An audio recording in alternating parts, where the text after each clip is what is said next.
I'm a pretty realistic guy. I like to think I'm grounded in reality and listen to reason, but sometimes things happen in this world that totally defy any way I can make sense of them. Strange, unexplainable things have happened to countless people since the dawn of man. I've lived a pretty normal country life, raising cattle, fishing, hunting, and loving the land. In my 28 years of life, I thought I'd read of and seen just about all there was around Tennessee. But it was all changed when I went fishing one day. I thank God every day that I was able to escape from that horrible nightmare. It all started with the cool spring morning I had planned a fishing trip on. I live on my own in the woods of northeastern Tennessee. There's a ranger station about 20 miles south, but that's the closest to many other humans there are around here. I had planned to take my rod about 11 miles to this remote lake deep in the woods. I always get great catches on this lake. On this particular trip, I left my cabin on a Tuesday morning around 5:30. I stepped outside my door to a perfect and chilled morning. The only things breaking the serene silence were the occasional chirp of birds or light rustling of the wind. Though it was a bit of a cloudy day, I could see golden sunlight shimmering on the outlines of some clouds. I went behind my cabin to my backyard where I kept my dogs to check up on them and give them their morning food. They were all asleep, except for Mary, who was huddled in the southwestern corner, up against my cabin and a big tree. It was like she was trying to press her body up against the corner of my cabin as much as she could. She looked scared and was darting her eyes to random places in the woods. Mary was normally a kind of nervous dog, though sometimes she could be a good hunting dog. I put her inside to make her feel better. I just assumed a wayward bear had spooked her or something.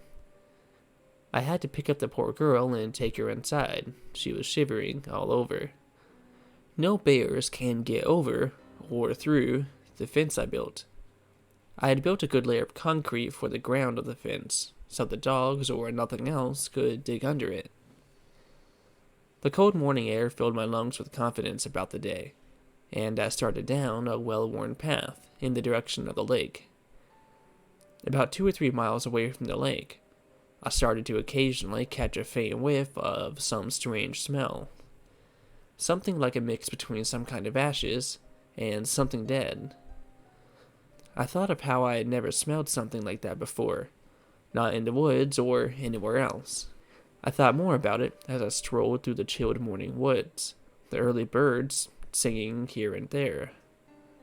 I pondered what it might be, because, to be honest, it creeped me out a bit, but I didn't let it distract me too much from my trip. As I neared the lake, the strange smell became more frequent and apparent. When I came within sight of the woodline for the lake, I started to see a thick fog, which is strange, since the thickest fog I've ever seen has only been a few patches that covered the ground in the early mornings. It was nothing like this. I couldn't see much through the thick fog. I stepped through the woodline and onto the small beaches of the lake. I briefly noted how eerily quiet it was that morning.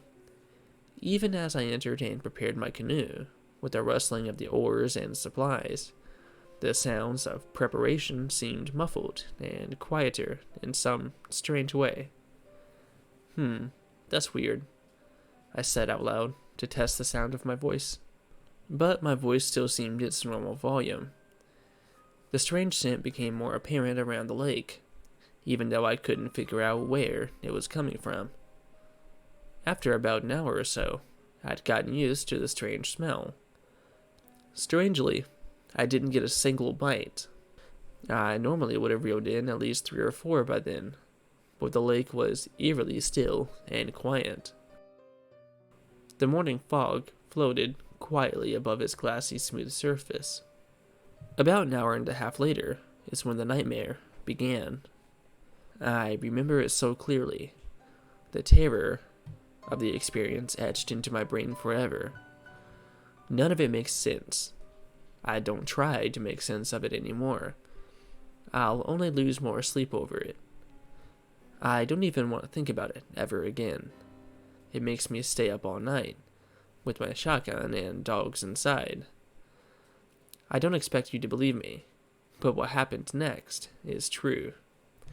I was actually feeling pretty comfortable, reclining in my canoe with my fishing rod resting between my legs.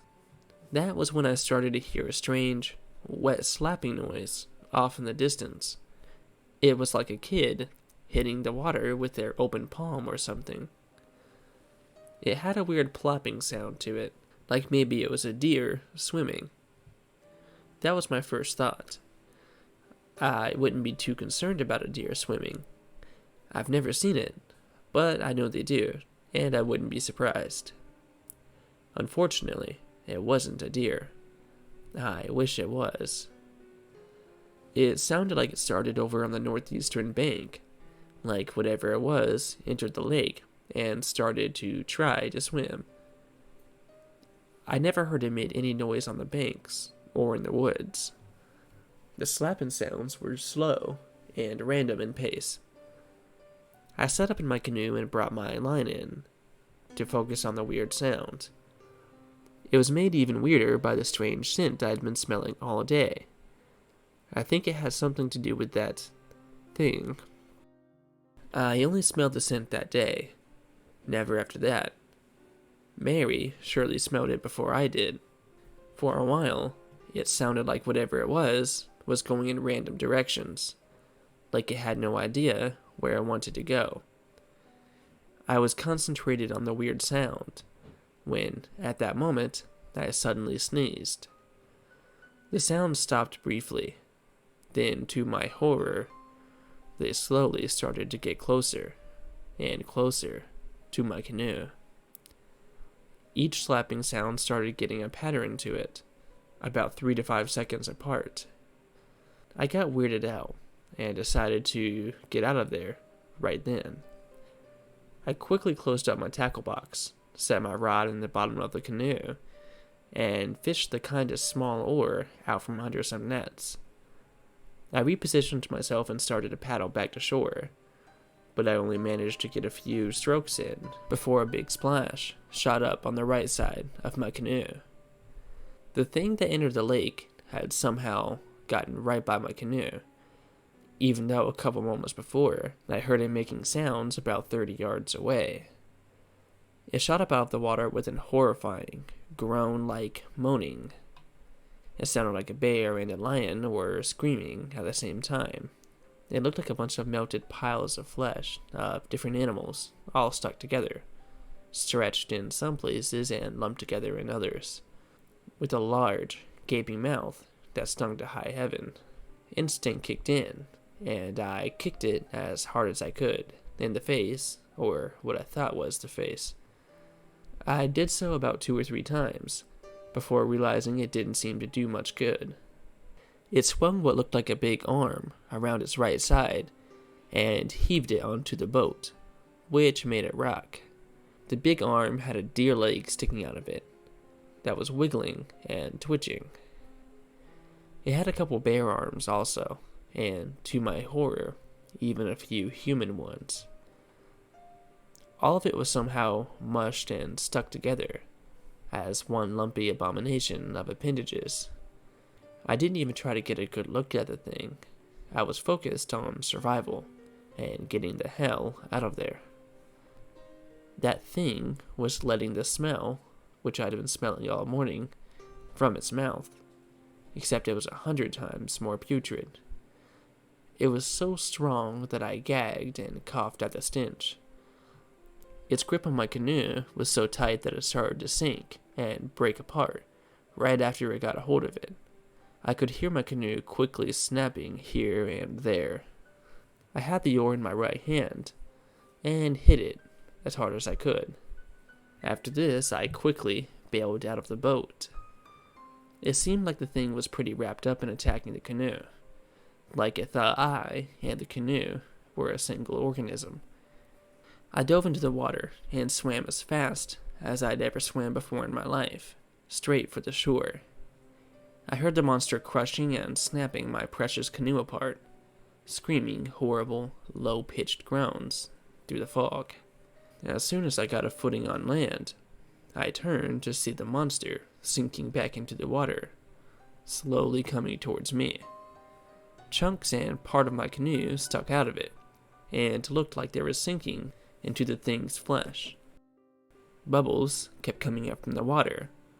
I assumed this was the creature's wretched breath. I started running as fast as possible, up the path and through the woods to my cabin. I sprinted for miles, then sprinted some more. No way I was going to look back and waste time, possibly getting caught by that thing. I thought I had heard it get out of the water and start to chase me. I was too panicked and freaked out to tell for sure. When I made it to my cabin, my lungs were on fire, and I was worn out from running constantly. I looked around and listened for it, but didn't hear anything. None of my dogs seemed to notice anything out of the ordinary.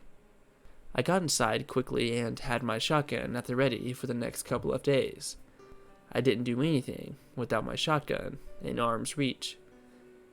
Its smell lingered for about a day after the incident, but faded after that. I never saw that creature again.